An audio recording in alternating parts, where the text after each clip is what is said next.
Nama saya Putu SPD, calon guru penggerak Angkatan 11 Kota Bima, Nusa Tenggara Barat. Video kali ini saya akan menunjukkan video aksi nyata saya dalam memberikan diskriminasi tentang budaya positif di lingkungan sekolah saya, yaitu SDN 17 Pane Kota Bima. Guru penggerak, tergerak, bergerak, menggerakkan.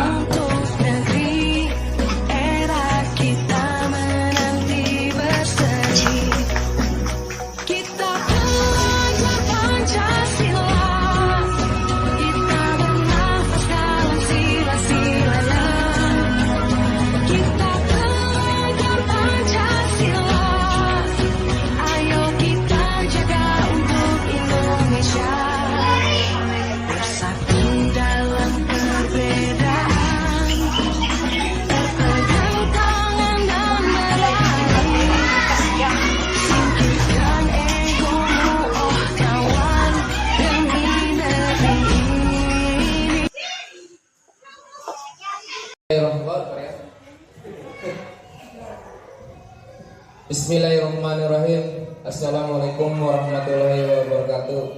Yang saya hormati Ibu Kepala Sekolah SDN 17 Pane Kota Bima, Ibu Rohana SPD. Yang saya hormati guru-guru hebat SDN 17 Pane yang saya hormati. Pertama-tama marilah kita panjatkan puja dan puja syukur kehadiran Allah Subhanahu wa taala yang telah memberikan rahmat serta hidayahnya sehingga kita bisa berkumpul di tempat ruang laboratorium komputer ini. Yang salam kita aturkan pada junjungan kita Nabi besar Muhammad sallallahu alaihi wasallam. Semoga beliau memberikan syafaatnya di yaumul kiamat nanti. Amin ya rabbal alamin. Sebelum saya masuk ke materi tentang diseminasi budaya positif di sekolah, kita akan mendengarkan dulu sambutan dari Ibu Kepala Sekolah. Kepada Ibu Kepala Sekolah, kami persilakan.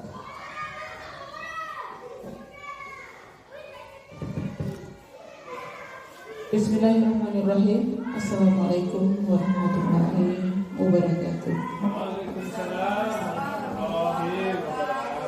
Yang saya hormati Bapak dan Ibu Direktur SDN 17 Pane Kota Bima, dan khusus dua orang calon guru penggerak angkatan 11 Kota Bima.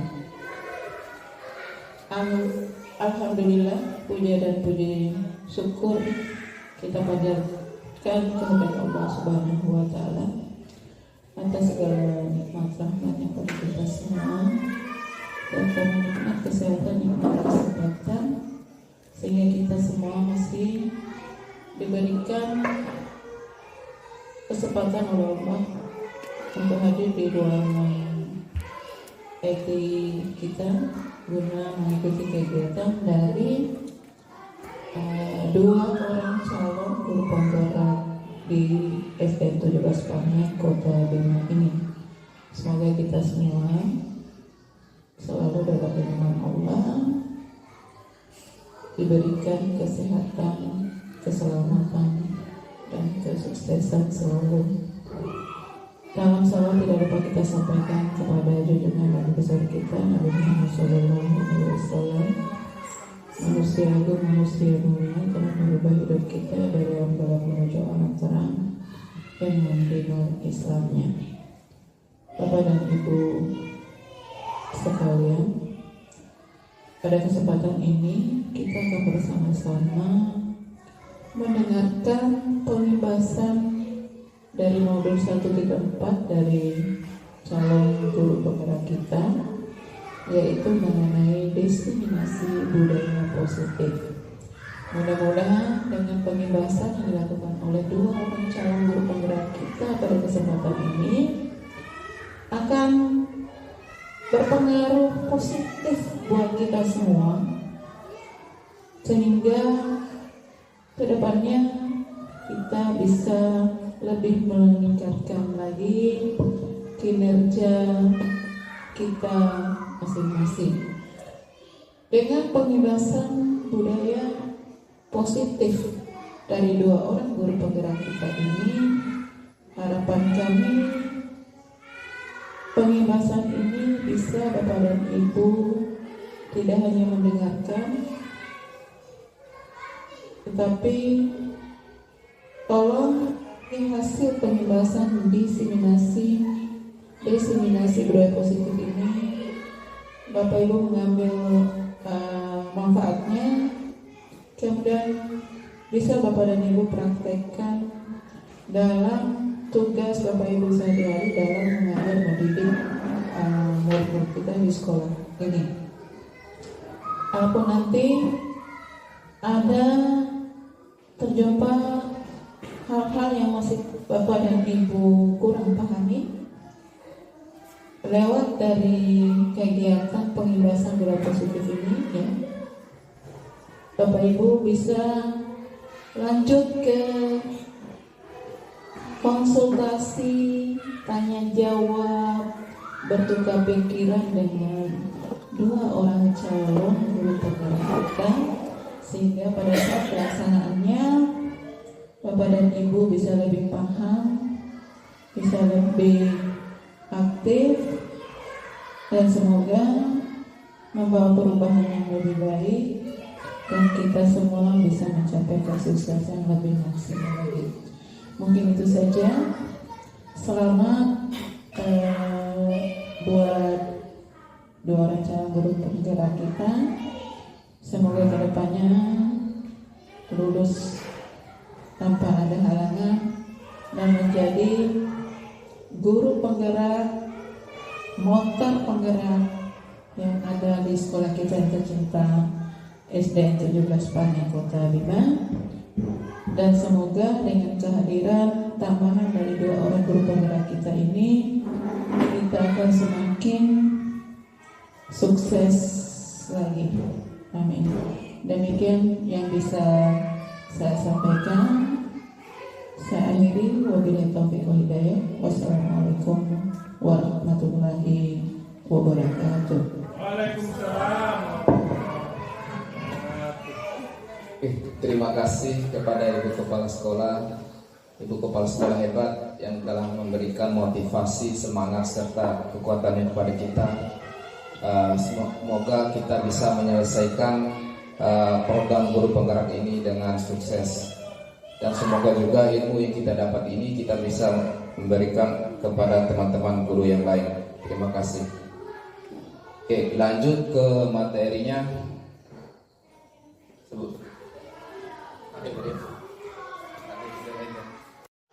Terima kasih kepada Ibu Kepala Sekolah yang telah memberikan kata sambutannya. Di sini langsung saja saya langsung ke materi. Di sini tujuan saya berdiri di sini adalah tentang pengimbasan kepada rekan-rekan guru tentang diseminasi budaya positif di sekolah. Oke, sebelum kita masuk materi, kita akan sedikit ice breaking dulu. Yuk, senyum selama 30 detik. Oke, sekarang kita berdiri dulu, saling hadap sama temannya, pasangannya. Pak Buran, nanti sama Pak Neo. Ya, itu masih ada pasangannya. Ayo. Sama Ibu Muslimah ya. deh. Ayo, Ibu Muslimah sama Ibu Buela. Oke, berdiri sama ya, berdiri ya. Oke, sekarang nanti tolong Ibu Hermina akan timekeepernya ya. Senyum selama 30 detik timekeepernya. Ya.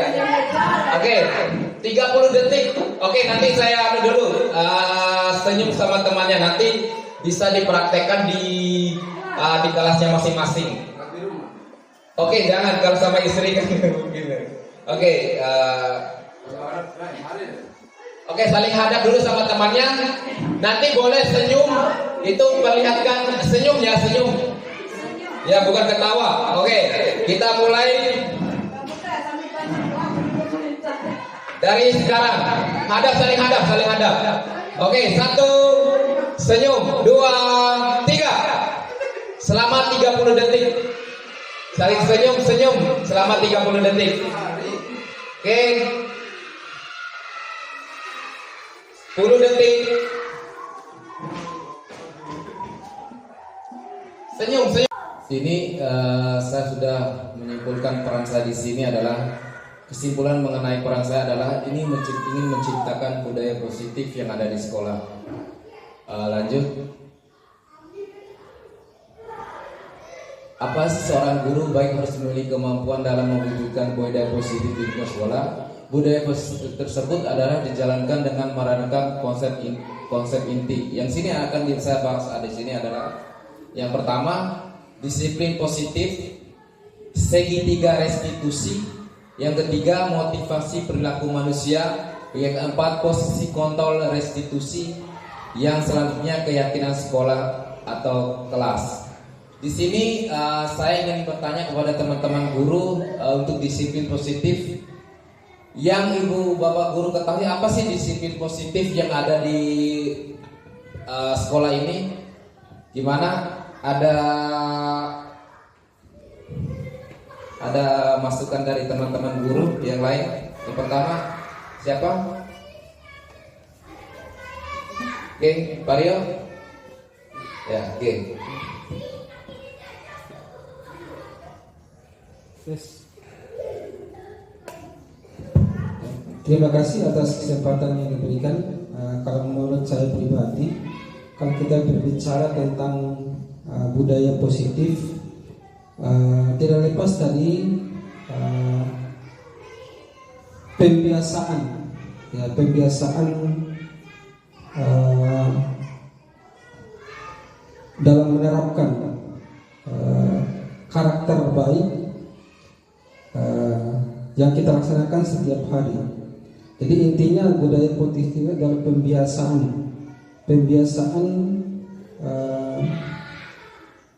untuk menerapkan atau melaksanakan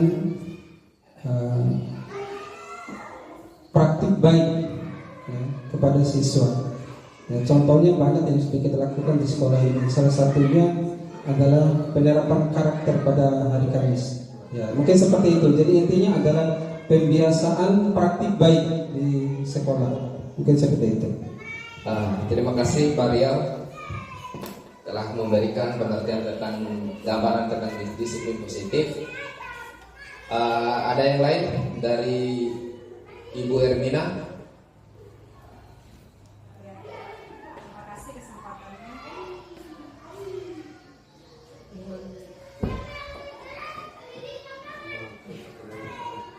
Ya, terima kasih kesempatannya.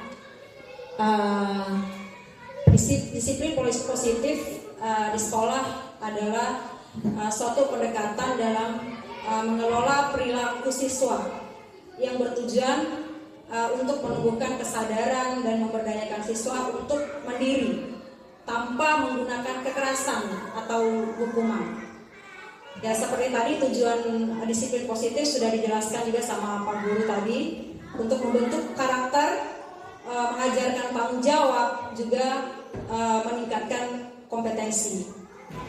Itu saja mungkin, terima kasih. Assalamualaikum warahmatullahi wabarakatuh. Oke, memasukkan gambaran disiplin seperti yang luar biasa. Di sini disiplin positif adalah merupakan suatu penerapan disiplin yang mengajarkan anak bertanggung jawab dan menumbuhkan kesadaran diri berdasarkan nilai-nilai kebajikan. Ya, seperti yang digambarkannya sama teman-teman guru hebat yang lain. Sini motivasi perilaku manusia. Yang sini motivasi perilaku yang pertama untuk menghindari ketidaknyamanan atau hukuman.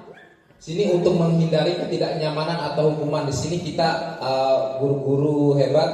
Sini kita gimana menemisir hukuman tersebut tidak kita terapkan kepada siswa. Yang kedua, untuk mendapatkan imbalan atau penghargaan. Yang ketiga, untuk menjadi orang yang mereka inginkan dan menghargai diri sendiri dengan nilai yang mereka percaya. Oke, lanjut. Lanjut di sini kita akan masuk ke posisi kontrol. Apa saja sebelum nanti saya tanya kepada teman-teman guru hebat di sini, saya jelaskan dulu mungkin sini apa sih 5 posisi kontrol itu. Di sini yang pertama guru sebagai penghukum. Ya, kebanyakan guru ada di posisi guru sebagai penghukum. Dia langsung lihat siswanya yang salah, mereka itu langsung hukum. Di sini adalah posisi yang pertama. Di sini yang kedua, guru sebagai pembuat merasa bersalah. Di sini biasanya guru itu memberikan kalimat kepada siswa sehingga siswa itu merasa bersalah. Yang segini yang ketiga, guru sebagai teman. Di sini guru sebagai teman sebenarnya baik sih, kita lebih mendekat kepada siswanya. Tetapi di sini negatifnya, kalau guru sebagai teman, dia ada gurunya itu tidak datang atau tidak hadir di sekolah. Biasanya di posisi guru sebagai teman ini, biasanya dia cuma mendengarkan satu guru yang dia anggap teman, tapi tidak mendengarkan guru yang lain. Yang keempat itu guru sebagai pemantau. Apa sih guru sebagai pemantau? Di sini cuma dia memantau atau cuma melihat saja. Yang kelima ini yang harus diterapkan yang kita tanamkan pada diri kita, ini guru sebagai manajer. Di sini sangat penting guru sebagai manajer. Sini posisi kontrol restitusi yang harus kita terapkan. Ini guru sebagai manajer. Apa sih guru sebagai manajer? Dia manajer semua yang ada di masalah siswa. Dia mencari masalah siswa dan tidak langsung menjudge siswa, tidak menghukum, tidak memberikan rasa bersalah. Di sini ini guru sebagai manajer. Lanjut. Kita masuk ke keyakinan kelas. Ini guru berperan dalam mewujudkan terbentuknya keyakinan sekolah atau kelas dengan adanya kesepakatan antara guru dan murid. Yang kedua, keyakinan kelas itu berupa pertanyaan. Tidak keyakinan kelas itu tidak berupa yang lain. Universal yang mudah diingat dan dipahami yang harus diterapkan di lingkungan sekolah. Yang selanjutnya, segitiga restitusi. Sini yang seperti yang kita di posisi manajer tadi. Apa sih segitiga restitusi? Ini tahapannya menstabilkan identitas. Yang pertama kita harus menstabilkan. Apa sih menstabilkan identitas? Misalnya kalau siswa yang kita hukum itu kita tidak langsung menjudge-nya, tidak langsung menghukumnya, kita menstabilkan identitas. Seperti mungkin ada kalimat pertama kita ajukan pertanyaan, kita ajukan siswa itu kita langsung ambil, mungkin kalimatnya setiap orang ini seperti ini dalam segitiga restitusi. Setiap orang pasti melakukan kesalahan. Nah, tidak mungkin orang itu langsung tidak pernah melakukan kesalahan.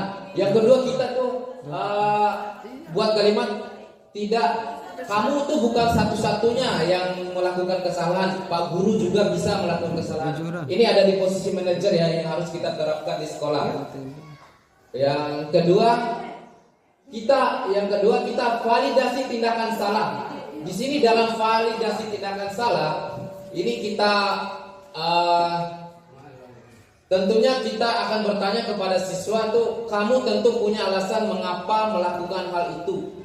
Ya, kita validasi tindakan yang salah dia. Mungkin kamu tentu punya alasan mengapa kamu hal itu kamu lakukan. Kita bertanya ke ini untuk kedua ke siswa yang merasa bersalah. Sebelum saya masuk ke tahapan yang ketiga, segitiga restitusi ini tidak bisa kita terapkan kepada siswa yang melakukan kesalahan-kesalahan yang fatal. Ini biasanya segitiga restitusi biasanya kalau siswanya yang terlambat, yang tidak mengerjakan tugas, yang pokoknya yang ringan-ringan saja. Kalau untuk siswa-siswa yang sudah masuk ke kriminal, kita tidak bisa terapkan segitiga restitusi. Yang kedua yang tadi saya lanjut ke validasi tindakan yang salah. Kita tanya dulu kepada siswa itu, mengapa sih alasan kamu melakukan ini?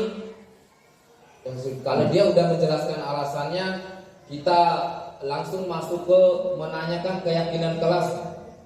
Kita tanyakan kembali kepada siswa, nilai apa sih yang telah kamu sepakati? Apakah sesuai nggak dengan kesepakatan kelas kita? Itu pertanyaannya kita ke siswa. Yang selanjutnya, kamu ingin kita untuk menanyakan keyakinan kelas, kita kembali kepada siswa. Kita tidak langsung bertanya kepada siswa. Kita tidak langsung memberikan solusinya kepada siswa. Tapi kita memberikan dia pertanyaan balik tentang apa sih jalan keluar kamu, apa sih pertanyaannya, kamu ingin gimana supaya kamu bisa baik, apa supaya kamu bisa, contohnya kalau siswa yang terlambat, biasanya kita gimana sih, kita tidak langsung memberikan dia jawaban, ini jawabannya, tapi dia suruh kita mencari dulu dia jawabannya. Apa yang harus kamu lakukan? Kita memberikan pertanyaan, apa yang harus kamu lakukan supaya kamu tidak datang terlambat, contohnya itu. Biasanya siswa itu akan memberikan, ya Pak, saya tidak akan begadang lagi. Yang kedua, Pak, saya tidak akan datang terlambat. Saya akan menyuruh kepada orang tua saya supaya membangunkan saya lebih cepat. Ya, itu makanya ada menanyakan keyakinan kelas. Itu fungsi dari segitiga restitusi. Lanjut, Pak. Lanjut. Nah, ini pengertiannya, menstabilkan identitas.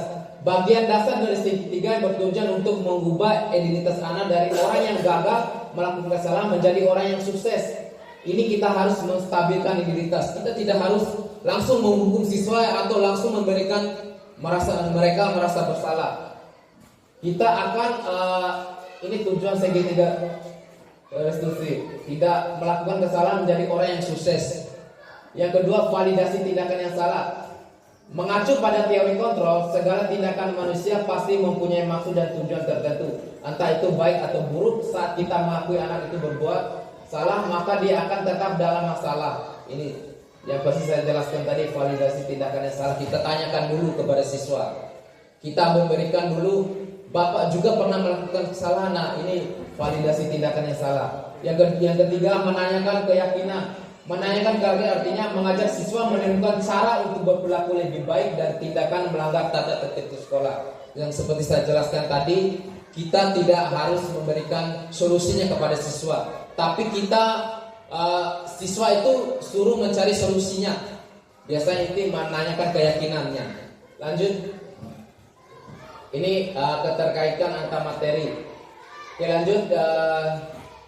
Budaya positif kalau dikaitkan dengan filosofi Ki Hajar Dewantara, dengan menjalankan budaya positif di sekolah, maka akan mempermudah dalam tercapainya tujuan pendidikan nasional sesuai dengan filosofi Ki Hajar Dewantara, yaitu pendidikan yang berpihak pada murid dan bersifat menuntun. Salah satu perubahan yang diinginkan sesuai dengan visi guru penggerak adalah terbentuknya budaya positif.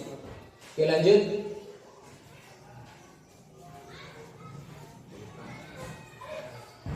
Refleksi sini ada sejauh mana pemahaman Anda tentang konsep-konsep inti yang telah kita pelajari dalam ini. Adanya hal yang menarik untuk Anda di luar dugaan. Sini jawabannya cepat. Tadi saya sudah memahami dari inti ini, ada pemahaman ini akan implementasikan lingkungan sekolah, akan saya imbaskan kepada guru lain seperti yang saya lakukan tadi. Lanjut.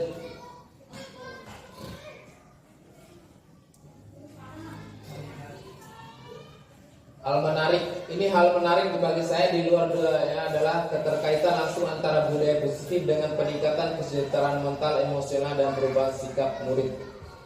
Lanjut. Perubahan apa sih yang terjadi pada pola pikir dalam menciptakan budaya positif di kelas maupun sekolah? Ada yang setelah mempelajari ini tentang budaya positif. Lanjut. Ini perubahan. Adapun perubahan yang terjadi adalah saya menarik bahwa posisi kontrol yang biasa saya lakukan. Saya mau sini tentang perubahan. Saya mau sebelum masuk ke materi perubahan, mungkin saya mau tanya kepada Bapak Ibu guru, ada 5 posisi kontrol. Coba buka kembali posisi kontrol Ibu Pak Bukran. 5 posisi kontrol tadi. 5 posisi kontrol. Oke. 5 posisi kontrol. Oke. Biasanya Bapak Ibu guru biasanya ada di posisi kontrol yang mana? Biasanya Bapak Ibu guru biasanya sebelum mengenal saya jelaskan 5 posisi kontrol, biasanya Bapak Ibu guru Pak Nur biasanya ada di posisi kontrol mana? Biasanya Nomor 1 1. Ya.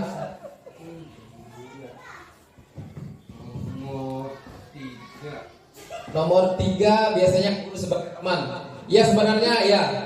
Sebenarnya kalau dari Ibu Jura biasanya ada di posisi mana? 5 posisi kontrol restitusinya. Apakah sebagai teman?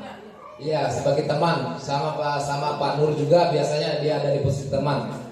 Kalau Pak Bukran biasanya ada di posisi mana? Posisi 1 dan 2. Posisi 1 dan posisi 2. Biasanya guru sebagai penghukum. Ya, ini biasanya kemarin kita juga waktu instrukturnya, ternyata dibilang instruktur kita kalau biasanya kita sering memberikan reward kepada siswa, kemarin materinya biasanya itu ada yang salah katanya. Biasanya jangan kita terlalu memberikan reward kepada siswa, maksudnya kita memberikan motivasi siswa itu bergerak karena ada hadiah, mau berubah karena hadiah dia. Itu biasanya posisi itu. Posisi guru sebagai penghukum, biasanya itu siswa itu pasti akan melakukan kesalahan lagi. Biasanya kalau guru itu sebagai penghukum, kalau guru sebagai pembuat merasa bersalah, ini siswa itu akan dalam bayangan itu akan sering merasa bersalah.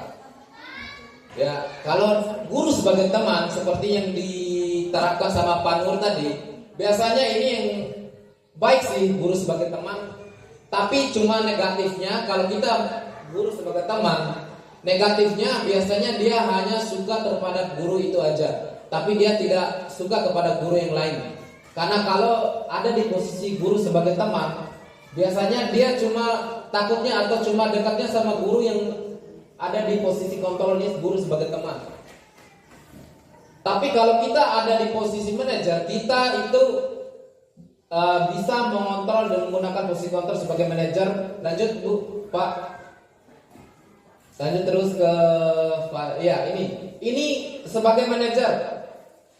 Yang pertama kita menstabilkan diri kita seperti yang saya jelaskan tadi. Yang kedua, pada tindakan salah. Ini biasanya kalau kita ada di posisi manajer, biasanya kita terapkan 3 restitusi ini. Biasanya siswa itu akan kita harus menstabilkan diri siswa itu dulu. Yang kedua, kita validasi tindakan salah. Biasanya kita tidak langsung menyalahkan siswa. Biasanya guru ada di posisi ini, biasanya siswa itu langsung dikata, iya guru juga pernah dulu melakukan kesalahan. Tidak semua kamu yang melakukan kesalahan. Biasanya kita tidak langsung menjelas itu dia guru melakukan itu.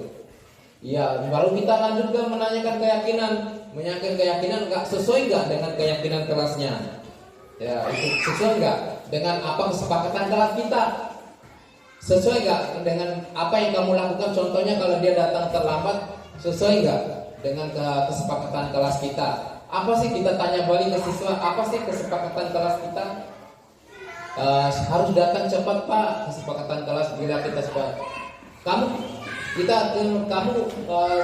Kita lanjut ke apakah sesuai nggak dengan kesepakatan kelasnya? Ya, lanjut Pak Bukran kembali ke terus. Tidak, oke. Terima kasih kepada guru-guru yang telah memberikan baliknya. Terima kasih. Itu sekedar gambaran tentang budaya positif yang saya lakukan di waktu guru penggerak. Sekedar itu, terima kasih semuanya. Wabillahi taufiq wal hidayah. Wassalamualaikum warahmatullahi wabarakatuh. Waalaikumsalam warahmatullahi wabarakatuh.